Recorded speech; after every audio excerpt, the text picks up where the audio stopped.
everybody, welcome to my channel. Thank you for viewing my videos. So today I'm going to share with you some things I wish someone would have told me before I had cancer and started taking treatment. Okay, so let's go ahead and get into it.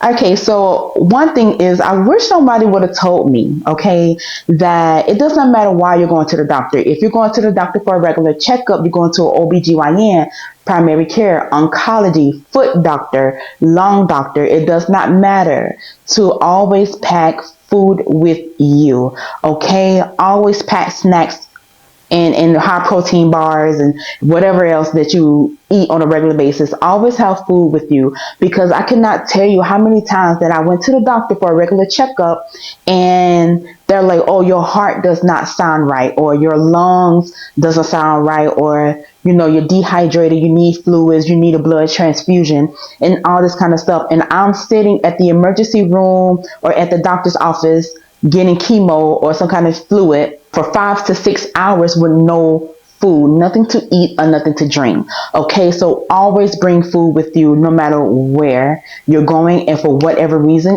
Another thing that I wish somebody would have told me, that it really doesn't matter what kind of, treatment or what kind of cancer that you have, that it can increase your chances of developing other health conditions. So for me, it's diabetes.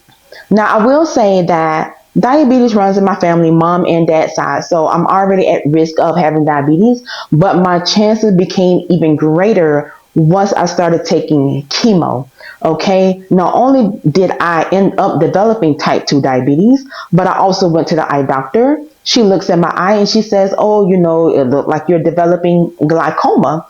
Have you taken, does it run in your family? I'm like, no. Where have you taking any kind of steroid? And I was like, yeah, I have a history of cancer and I take steroids, every now and then. And she was like, yeah, I can see, what kind of steroid you're taking. I'm telling her all of this. And she's like, yeah, with that drug, it does increases your chances of getting glaucoma. And I'm like, oh my goodness.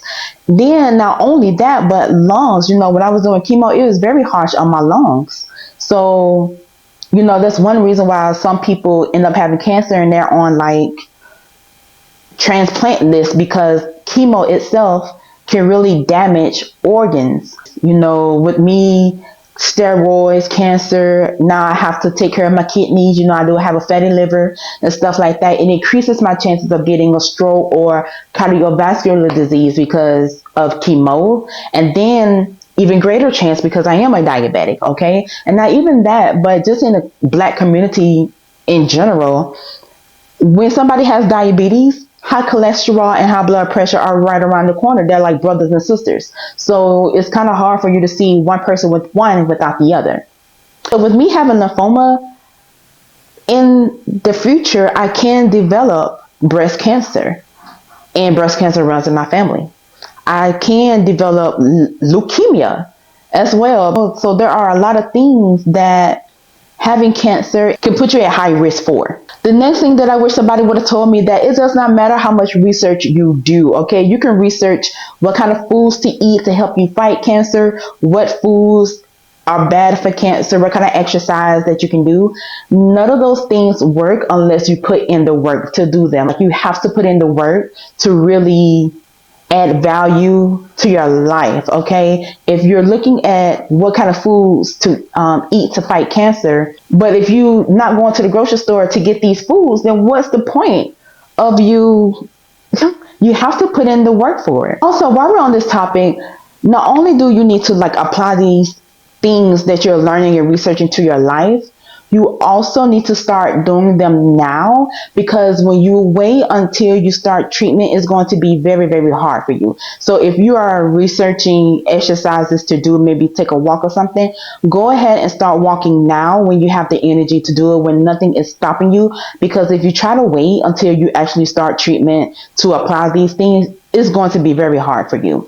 Another thing that I wish somebody would have told me that I had to learn the hard way.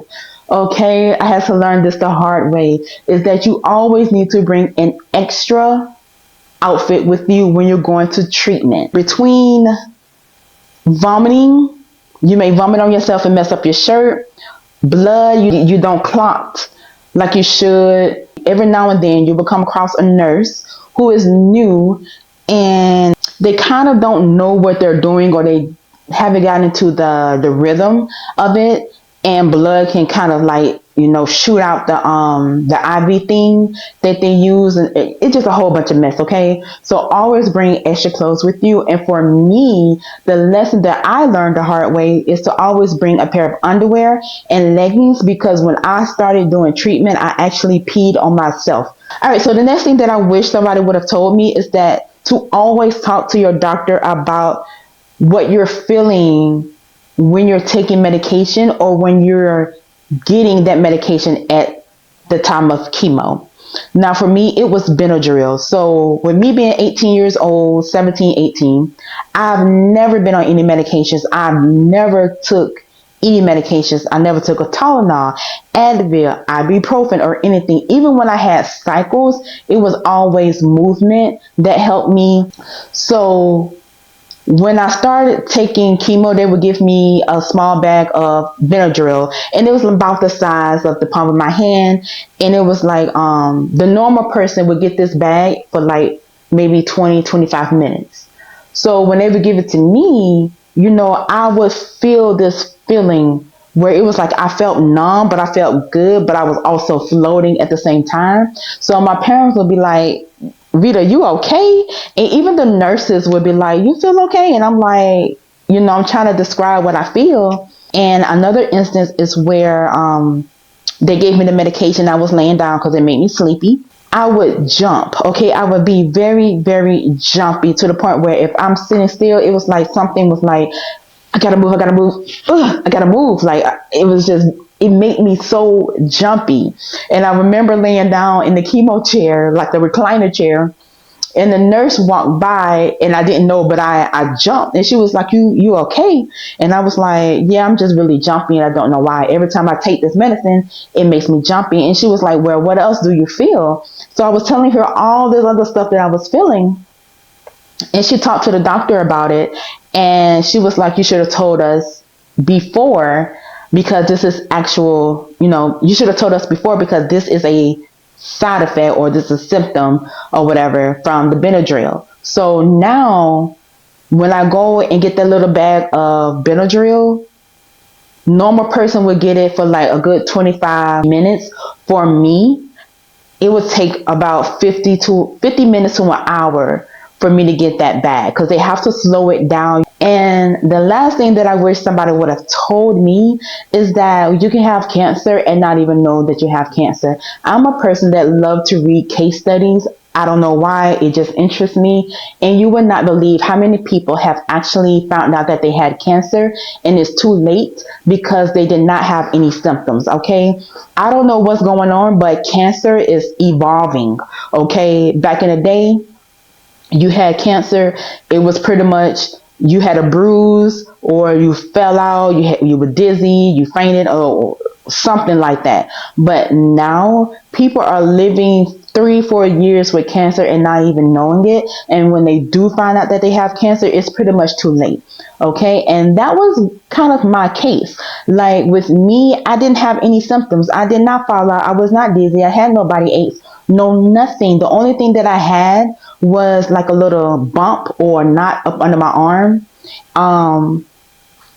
And that was it. And I thought that was because of deodorant. Spray deodorant, roll on deodorant, trying to buy deodorant out of Dollar Tree and Avon at the time with my grandma and all that kind of stuff like that. So I thought it was like, something like that. So when I did find out that I had cancer, it was pretty much everywhere. It had spread it all over, and I was in like the last stage of it. So that is it for this video. I hope you like this video. Please like, comment, and subscribe as well. Check out the description box and sign up for my webinar that discusses what cancer coaching is and how it can benefit you. And I will catch you guys on the next one.